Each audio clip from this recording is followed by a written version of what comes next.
खोर्धा जिला बालिअंता ब्लॉक अंतर्गत बालिअंता पंचायतर धमिलो ग्राम दीर्घ दिन हेब रास्ता समस्या देखा देछि।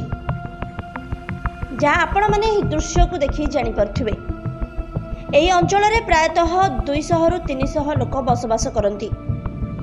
सेमाने पानी टोपे पाई मध्य एही पंक कादुरे जीवा आसिबा करुछंती।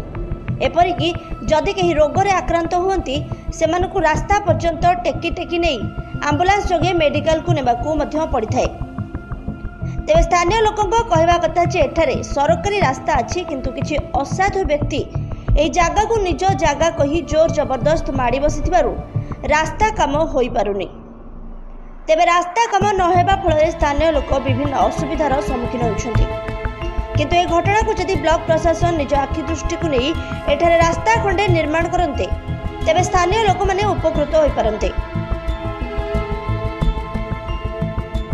भुवनेश्वर जितेंद्र रिपोर्ट, ओडिशा समाचार।